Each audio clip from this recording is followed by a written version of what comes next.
I've been really fortunate to get an early look at the brand new Armies of Germany book for the 3rd edition of Bolt Action. All the units in the book are actually going to become available on the app as of tomorrow, so you'll be able to have a look at them all yourself. But these are some of the ones that stood out to me and I thought were particularly interesting for the competitive scene. First up is the humble and classic medium machine gun team. It's mostly unchanged from the core rulebook version, and it was already a pretty solid pick for the Germans with that extra shot, but now for an extra 5 points you can give them an anti-aircraft pintle mount, allowing them to fire as flak. Could be a bit of a game changer. A lot of Americans at the moment seem to be spamming forward air observers, and if you're going into a heavy weapons platoon, this might be a good option to get some more flak onto the board. Next we've got the Pz.II Luchs, which is the first vehicle that I've seen that actually uses the new fast rule. It's 125 points regular, which is 10 points more than it was before, but now has that added fast rule, which basically allows it to move at the speed of a wheeled vehicle whilst still being tracked. So 12 inches on an advance and 24 inches on a run. Combined with its recce and an autocannon, it's a proper little monster. And it's also armor 8, which is one more than a lot of the other autocannon-like vehicles that you tend to see on the board at the moment. I wouldn't be too surprised to find some folks storming these to the back lines and just running over gun lines moving forward. If autocannons are your kind of thing though, the drilling is back as well. Not too much to say about this one compared to its version 2 counterpart. It's more just a return of a classic. Armor 7, open topped with 3 light autocannons on top of that. 135 points regular, it's pretty spicy. It's a good chance to get some more flak on the board. If you're not going into a heavy weapons platoon or an artillery platoon, you'd be able to run this with your tanks instead, and it's a pretty good option for flak as well as just anti-infantry. If someone's bringing a bunch of Soviet engineers or tank riders in body armor, this might be the way to deal with that. The drilling isn't the only half track with some AA potential though. The 250/1 has got a new variant available to it, which is the 250/4.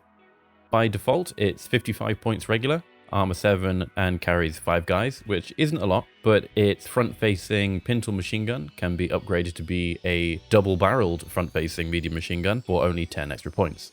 That's 8 shots if you're shooting against infantry, or 14 firing as flak. And whilst it does only hold 5 men, there is a new 5-man squad that I think you're going to want to put in this, as it all ties together quite nicely. And that's the officer teams. The officer teams have had their structure changed pretty significantly. While you do now have to pay for their weapon upgrades, you can take up to 4 extra attendants, or 5 if you take them with a Feldjägerkorps. Fully kitted with SMGs or assault rifles, this can essentially act as the 5th functional infantry unit in a platoon, and this also gives your officers a bit more survivability as well. Combine them with that 250/4 half track for a pretty nasty outflanking blitzkrieg. Instead of having, like you would before, a single inexperienced officer sat in the Hanomag waiting to snap to the Hanomag and the squad that's going to do the work inside of it. Instead, you can have one Hanomag with a 5-man SMG to the teeth officer squad. You can snap to the Hanomag, and then you can snap to another Hanomag next to him and the squad inside of that. Because you're a German, you get that extra +1 to your snap to. That's a pretty devastating combination. Who you might want to have in that other Hanomag is who we're going to talk about now. It's the Panzergrenadiers. Their mechanized infantry rule has been changed just a little bit from the last edition, allowing them to re-roll failed order tests when getting in or out of transports, which is great. But even better than that, the unit will only suffer D3 hits if the vehicle that they're in gets destroyed, rather than the usual D6, which is actually quite a significant reduction in damage that they take if that unfortunately happens. If you're looking for something with a bit more punch to transport your Panzergrenadiers in, the Stummel might well be the answer that you're looking for. It's 93 points regular, it's an 8-man transport with a forward-facing light howitzer glued on the top basically. I know some folks like to have them sitting at the back of the board firing across, which is pretty cool, I get that. But you could also have it as part of an outflanking force with some Panzergrenadiers in it, working alongside that officer squad. The Sturmpioneers are another option of infantry that stood out to me, mostly due to the cost reduction for the Sturmpistole. It used to be 30 points or 20 points I think, but either way, now it's 5, which is insanely cheap for a little pocket Panzerfaust. Yes, it only has a 6-inch range, but at Pen 3, you can use it repeatedly. Pretty nasty little ambushing tool for light armor or clearing infantry out from buildings, as it has the shape charge rule. Something to note is it does replace the Sturmpioneer that's using its rifle, but you can still fire it at an infantry squad if you're close enough when you really want to kill that one guy in particular. A lot of you might have seen these previewed in the intelligence report on the Warlord website, but the Spähtruppen are an option for infantry with infiltrate. So as long as you keep them at the 4-man number that they come with by default, you can give them all infiltrate for 1 point per model. This obviously lets you forward deploy them just about anywhere on the board you want, and gives them +1 cover save, increasing their survivability. So you can plonk them on some hard to reach objectives, or just to be a nuisance as your opponent tries to move up the board.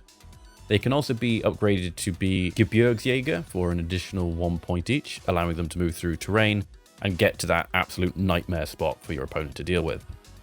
Lastly would be the Feldjägerkorps, which is basically the German military police. They're a pretty interesting option, which bring quite a lot of special rules with them. Firstly, whilst this unit is in reserve, all your vehicles coming in out of reserve will not suffer the -1 to the roll. Secondly, any German unit within 12 inches can re-roll any failed rally attempts. And thirdly, if there's any Strafe Battalion or replacement army squads nearby, within 6 inches this time, they can ignore the effect of their shirker rule. They can be taken as inexperienced or veteran, and everyone comes with rifles, but you can either upgrade them to be SMGs, or you can downgrade them all to pistols to save a point a model.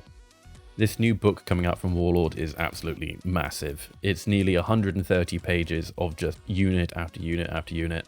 I thought I'd try and highlight just a couple of stuff for you to maybe look at first. There's obviously going to be stuff in here that I didn't mention. Most of the units that you would expect are carrying over from V2. But whilst you might not have your new book yet, if you are an annual subscriber to the Warlord app, as of tomorrow, all these units will be available for you to see and play with on the Warlord app. So go check them out. This was just something for you to start with. If you find anything cool and interesting that inspires you, or you think is going to make a good comprehensive list, I'd love to hear about it in the comments.